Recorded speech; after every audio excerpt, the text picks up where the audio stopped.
नमस्कार, आप देख रहे हैं सुनिए सरकार। मैं अभिसार शर्मा। सुनिए सरकार में आज हम दो मुद्दों की बात कर रहे हैं और दोनों को एक कड़ी जोड़ रही है और वो है डबल स्टैंडर्ड्स, दोहरे मापदंड। बुलंदशहर में दो साधुओं की हत्या और 12 घंटे तक टेलीविजन के एक पत्रकार की पुलिस द्वारा पूछताछ। ये दो मुद्दे आपके सामने हैं। सबसे पहले मैं बात करना चाहूंगा उस पत्रकार की जिसकी 12 घंटे तक पूछताछ चली।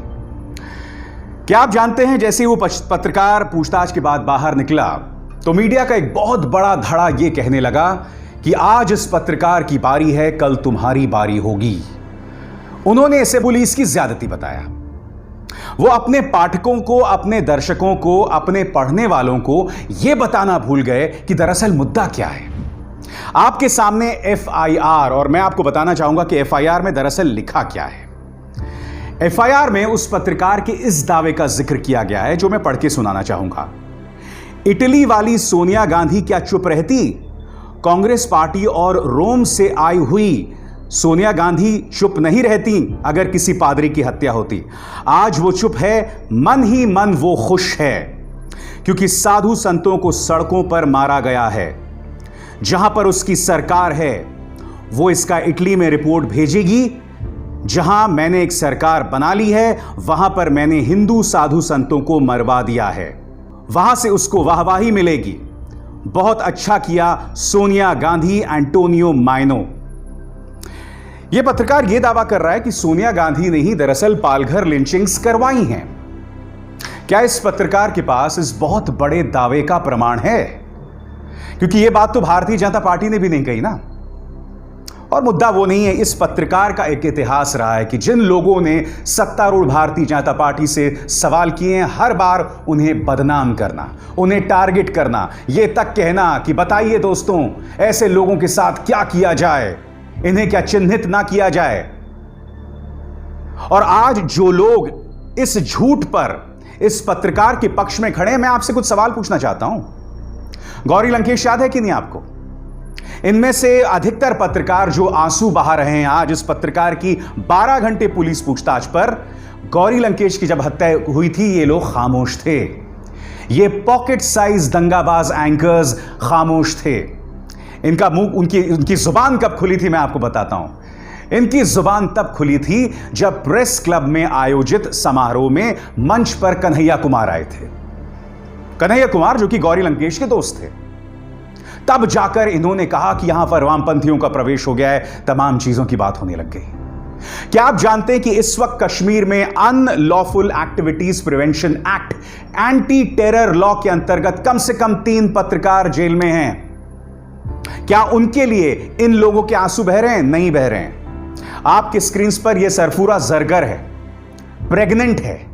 सीएए के खिलाफ जो आंदोलन हुआ था, जामिया में एक तरह से इन्होंने उसकी अगुवाई की थी। गर्भवती हैं और यह तिहाड़ जेल में इनको बंद कर दिया गया है कोरोना संकट के बीचों बीच। और वो भी किस मामले में? एंटी टेरर लॉ, इसी यूएपीए के अंतर्गत इन्हें बंद कर दिया गया है। क्या इन पत्रकारों ने कभी इनके लिए कभी आंसू बहाए हैं? मैं आपको बताना चाहूंगा, आज से 2 साल पहले मैंने ये रिपोर्ट की थी, ऑपरेशन लाल जंगल, जहां मैं छत्तीसगढ़ गया था। छत्तीसगढ़ में एक पत्रकार को इसलिए जेल में डाल दिया था एसआर कल्लूरी, जो उस वक्त आईजी थे बस्तर के, क्योंकि इन्होंने व्हाट्सएप पर एक जोक डाला था। व्हाट्सएप पर बीजेपी का आईटी सेल तो लगातार झूठ फैलाता है। इनसे जुड़ी संस्थाएं दंगे फैलाने वाले काम करते हैं, इन पर कभी कोई कार्रवाई नहीं होती। मगर छत्तीसगढ़ सरकार ने, रमन सिंह की छत्तीसगढ़ सरकार ने इस शख्स को जेल में डाल दिया था। 6 महीने से ज्यादा वक्त इस शख्स यानी कि संतोष यादव को एक बहुत ही कठोर नक्सल कानून के अंतर्गत, नक्सलों के खिलाफ इस्तेमाल किए जाने कानून के अंतर्गत जेल में डाल दिया गया था और उसे वहां टॉर्चर किया गया था। मैं इन पत्रकारों से मिला था, इनके परिवारों से मिला था। इन पत्रकारों के लिए इनके जहन में कोई दर्द नहीं था। गौरी लंकेश मामले में भी इनका प्रवेश तब हुआ था जब कन्हैया मंच पर दिखाई दिए थे, और आज ये प्रेस की आजादी की बात कर रहे हैं। उत्तर प्रदेश पुलिस ने 1 नहीं 2 नहीं, आधे दर्जन से ज्यादा बार इन न्यूज चैनल्स के झूठ का पर्दाफाश किया है। आज ये लोग विचारों की अभिव्यक्ति की बात कर रहे हैं। यकीनन विचारों की अभिव्यक्ति की बात होनी चाहिए। मगर आपको याद होगा, प्रमोद जायसवाल नाम के उस पत्रकार को इस खबर के मुताबिक इसे इसलिए टारगेट किया गया था क्योंकि उसने मिड डे मील स्कीम के अंतर्गत जो गरीब बच्चों को नमक रोटी दी जा रही थी उस पर कहानी की थी, उसे इस तरह से टारगेट किया था।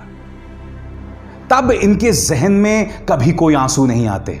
आज ये लोग इसलिए डरे हुए हैं क्योंकि ये समझ गए हैं कि अब विपक्ष भी सक्रिय हो रहा है, विपक्ष की सरकारें भी सक्रिय हो रही हैं कि अगर आप अपने न्यूज चैनल्स में झूठ का प्रचार प्रसार करेंगे, दंगा फैलाने का प्रसार प्रसार करेंगे, तो उसकी कीमत आपको चुकानी पड़ेगी। सीधी सी बात है। और मैं इनके दोहरे मापदंड की बात करता हूं। आपको याद होगा, इसी पत्रकार ने कहा था, सोनिया गांधी से सवाल किए थे पालघर लिंचिंग पे। बुलंदशहर से एक बहुत ही दुखद खबर सामने उभर कर आ रही है। 2 साधुओं की हत्या कर दी गई है। क्यों? क्योंकि एक नशेड़ी है जिसका नाम मुरारी है, इस एफआईआर के मुताबिक उसने उनसे चिमटा लिया था, बवाल हुआ और इस नशेड़ी ने उनकी हत्या कर दी। यह हुआ है योगी के उत्तर प्रदेश में। आज सुबह से ही भारतीय जनता पार्टी के आईटी सेल वाले पूरी कोशिश कर रहे हैं कि इसमें कहीं ना कहीं से मुस्लिम एंगल सामने उभर कर आए। क्या इस पत्रकार की हिम्मत होगी इस घटना पे सवाल करने की कि उत्तर प्रदेश जहां बीजेपी की सरकार है, आखिर इन साधुओं की हत्या क्यों हुई और क्या प्रधानमंत्री नरेंद्र मोदी इसका जवाब देंगे? बताइए ना। उस वक्त भी आपने उद्धव ठाकरे से सवाल नहीं किया था। आपने सवाल किससे किया था? आपने सोनिया गांधी से सवाल किया था। तो क्या यह सवाल आप प्रधानमंत्री नरेंद्र मोदी से करेंगे? आप नहीं करेंगे।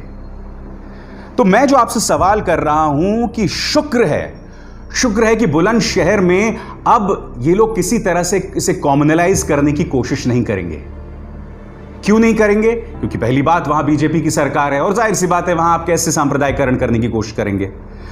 मगर अगर वाकई वहां मुसलमान निकल आता, हत्यारा या हत्या का आरोपी, तो यकीनन इस खबर को किसी और किस्म का कवरेज मिलता। बेशक यह मामला अपराध का है, यह हेट क्राइम नहीं है। जैसे मैंने कहा, चिमटा उसने चोरी कर लिया था, तकरार हुआ।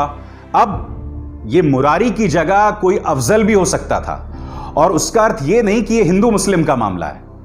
अगर ऐसा होता तो अब चूंकि मुरारी है इसलिए पूरी तरह से भारतीय जनता पार्टी का आईटी सेल खामोश है। मगर इनके तौर मापदंड हम लगातार देखते रहे हैं। क्या कहना है बुलंदशहर के एसएसपी का, आइए आप खुद सुनिए। ये पडौना गांव जो अनूपशहर थाना क्षेत्र में स्थित है, यहाँ पर 2 बाबा, एक मंदिर है जिसमें जगदीश शर्मा और शेर सिंह नाम के 2 बाबा रहते थे।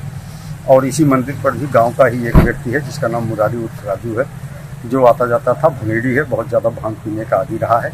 2-3 दिन पहले बाबा का चिमटा इसके द्वारा गायब कर दिया गया था, जिसमें बाबा लोगों ने बुला करके इसके साथ डांट पिलाई थी। उस आधार पर कुछ बातें इसके दिमाग में रही होंगी, जिसके आधार पर इसके द्वारा आज सुबह किसी समय आकर के तलवार से इन दोनों बाबाओं की हत्या कर दी गई। बाद में गांव के लोगों ने इसको गांव से बाहर तलवार लिए हुए जाते हुए देखा गया था। उस आधार पर इसकी तलाश की गई। गांव से 2 किलोमीटर दूर नशे की हालत में अर्धनग्न अवस्था में मिला है। अभियुक्त को गिरफ्तार कर लिया गया है। मौके पर मैं मौजूद हूँ। कानून व्यवस्था की कोई समस्या नहीं है। फिलहाल ये अभियुक्त नशे की हालत में है और अर्धनग्न है, तो उससे पूछताछ का प्रयास किया जा रहा है। ऐसा नहीं है कि बीजेपी के एमएलए, खासकर उत्तर प्रदेश के एमएलए, इस माहौल को सांप्रदायिकरण करने की कोशिश नहीं कर रहे हैं। आपके स्क्रीन पर यह है सुरेश तिवारी, बीजेपी के एमएलए हैं, और उन्होंने ये आह्वान किया है कि मुस्लिम जो फल बेचते हैं उनसे आप फल सब्जियां ना खरीदें। और एक चीज ध्यान में रखिएगा, आप लोगों को मैं सबको बोल रहा हूँ ओपन में, कोई भी मियां के यहाँ से सब्जी नहीं लेना। ये उस पार्टी का नेता है जहां पर प्रधानमंत्री ने आज से कुछ दिनों पहले एक अपील की थी कि कोविड से जो भी प्रभावित होता है ना, वो उसका धर्म नहीं देखता, जाति नहीं देखता, उसका रंग नहीं देखता। इसलिए इस लड़ाई को हम एक साथ लड़ेंगे। मगर यह शख्स अपने प्रधानमंत्री की भी नहीं सुन रहा। मोहन भागवत ने क्या कहा था? उन्होंने तबलीगी जमात मामले का जिक्र करते हुए कहा था कि सिर्फ कुछ मुट्ठी भर तबलीगी जमात के लोगों को के चलते हम पूरे कौम को टारगेट नहीं कर सकते। यह नसीहत न सिर्फ बीजेपी के लिए थी बल्कि मीडिया के लिए भी थी, क्योंकि आप जानते हैं देश कोरोना संकट का सामना कर रहा है, इसकी तो कोई चर्चा ही नहीं कर रहा है ना। सारा फोकस तबलीगी जमात पर है। मगर क्या ये जो सुरेश तिवारी एमएलए है ये मोहन भागवत जी की सुनेगा या प्रधानमंत्री नरेंद्र मोदी की सुनेगा? इस छुटभैया नेता की हम क्या बात करें। संबित पात्रा, इन्होंने एक डिबेट में शिरकत की और उनका ये ट्वीट देखिए। झारखंड को लेकर एक चैनल में डिबेट हुई। दरअसल एक फल के ठेले के सामने लिखा हुआ था कि इस फल के ठेले को विश्व हिंदू परिषद ने स्वीकृति की मोहर लगाई है, हिंदू यहां से फल खरीद सकते हैं। संबित पात्रा क्या करते हैं, एक मुस्लिम होटल का तस्वीर लगाते हैं और ये दोनों तस्वीरें अपने ट्वीट में पेश करते हैं। संबित पात्रा ये भूल गए कि जहां विश्व हिंदू परिषद वाली फोटो की बात हो रही है, उस फोटो के जरिए यह बताया जा रहा है कि हिंदू सिर्फ यहां से फल खरीदें, मुसलमानों से फल ना खरीदें। और रही बात जिस मुस्लिम होटल का वो जिक्र कर रहे हैं, उस होटल में हिंदुओं के आने पर मनाही नहीं है और यह भी नहीं कहा गया कि यहां सिर्फ मुसलमान खा सकते हैं। मगर आप देख रहे हैं चाहे सुरेश तिवारी हो या संबित पात्रा जैसे लोग हैं, वो अपने ही प्रधानमंत्री और मोहन भागवत जी की भी नहीं सुनने को तैयार हैं। यह हकीकत है आपके सामने, जो अपने आप में कितनी दुखद बात है। तुमने पूरे कोरोना संकट के दौरान अपने न्यूज चैनल्स में डिबेट्स चलाई तबलीगी जमात पर, मगर आज जब तबलीगी जमात के ये कार्यकर्ता ब्लड प्लाज्मा डोनेट कर रहे हैं, तब आपने इनकी हौसला अफजाई नहीं की, क्योंकि आपने उनके खिलाफ जहर उगला। कई ऐसी खबरें उभर कर आईं जिसमें यह पता चला कि तबलीग की जमात को लेकर जो अफवाह फैलाई जा रही है वो झूठी थी और यह झूठ किसी और ने नहीं, मुख्य धारा के न्यूज चैनल्स ने फैलाया। चाहे ANI हो, जी न्यूज हो, न्यूज 18 हो, न्यूज 24 हो, सबकी खबर को गलत बयानी करके बताया किसी और ने नहीं बल्कि उत्तर प्रदेश पुलिस ने। आज जब तबलीगी जमात के ये लोग ब्लड प्लाज्मा डोनेट कर रहे हैं, क्योंकि हो सकता है कल यही ब्लड प्लाज्मा कोरोना वायरस के इलाज में काम आए, तो तबलीगी जमात के इन कार्यकर्ताओं की तो हमें हौसला अफजाई करनी चाहिए ना। ये न्यूज चैनल अब नहीं करेंगे ये सब, क्योंकि इनका एजेंडा पूरा हो चुका है। इनके जो सियासी मास्टर्स हैं उनका भी एजेंडा पूरा हो गया है।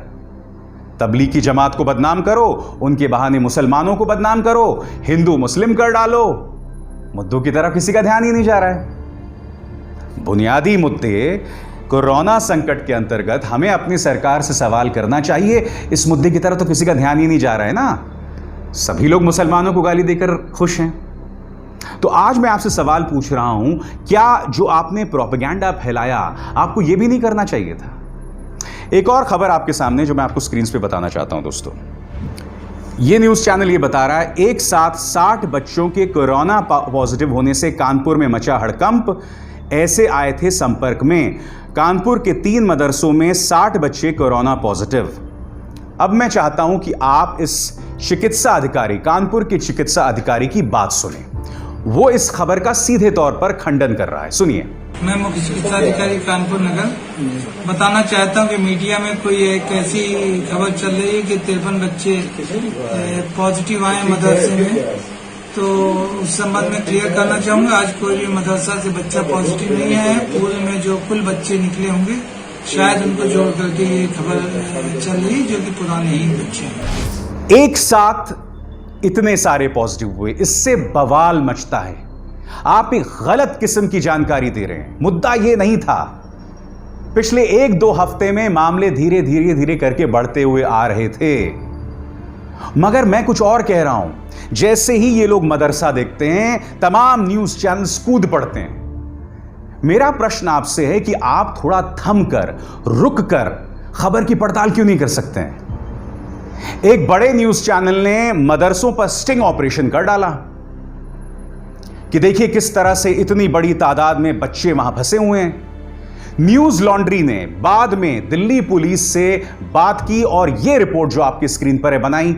न्यूज लॉन्ड्री ने कहा कि दिल्ली पुलिस ने यह कहा है कि अधिकतर बातें जो उस स्टिंग ऑपरेशन में कही गई थी वो गलत बयानी थी, इसके अलावा कुछ नहीं थी। मगर मैंने कुछ और सवाल किए थे उस वक्त भी। मैंने सवाल आपसे किए थे कि क्या इस न्यूज चैनल को यह नहीं पूछना चाहिए कि प्रधानमंत्री ने तो सिर्फ 4 घंटे का वक्त दिया था ना, गरीब सड़कों पर निकल पड़े थे। तो ये जो मदरसे के बच्चे हैं वो किस तरह से सड़कों पर निकलते? 30 लोगों की मौत हो गई थी सड़कों पर चलते चलते। एक 12 साल की बच्ची अपने घर पहुंचने से 50 किलोमीटर पहले मर गई थी। तो क्या वो चाहते थे, ये जो 100-200 मदरसे के बच्चे थे, क्या वो भी पैदल अपने घरों जाते? आजमगढ़, बिहार, उत्तर प्रदेश, जहां से भी थे। और फिर अगर इन्हें हो जाता कुछ तो उनके साथ जो बुरा होता ये किसके माथे होता? इसलिए बहुत जरूरी है कि आप संयम बरतें। आज की सुनिए सरकार में हम सिर्फ आपका ध्यान खींच रहे थे उस दोहरे मापदंड की ओर जो हमारे समाज में, हमारी राजनीतिक पार्टियों में और हमारे मीडिया में मौजूद है घटनाओं को लेकर। अगर कोई घटना किसी बीजेपी शासित प्रदेश में होती है तो सन्न चुप्पी छा जाती है, मगर जैसी किसी विपक्षी राज्य में होती है सभी मुद्दे को उठा देते हैं। और उसी तरह से राजनीतिक पार्टियां, और राजनीतिक पार्टियां क्या कहूंगा, सीधे बोलूंगा बीजेपी, जो हर मुद्दे में हिंदू मुस्लिम तलाश करने की कोशिश करती है, वो भी एक ऐसे वक्त जब देश कोरोना संकट का सामना कर रहा है। ये लोग ना अपने प्रधानमंत्री के सुनते हैं, ना अपने सबसे बड़े आइडियोलॉग यानी मोहन भागवत की सुनते हैं। या कहीं ऐसा तो नहीं कि ये सब कुछ नूरा कुश्ती है? हाथी के दांत दिखाने के कुछ, खाने की कुछ और। मेरी बात पर गौर कीजिएगा। नमस्कार। अब खबरें पाइए सबसे पहले हमारे मोबाइल न्यूज एप्लीकेशन पर। एंड्रॉइड या iOS प्लेटफॉर्म पर जाइए, HW न्यूज नेटवर्क को सर्च कीजिए, डाउनलोड कीजिए और अपनी सुविधानुसार भाषा का चयन कीजिए। खबरों की भीड़ में अपने काम की खबर पाते रहिए।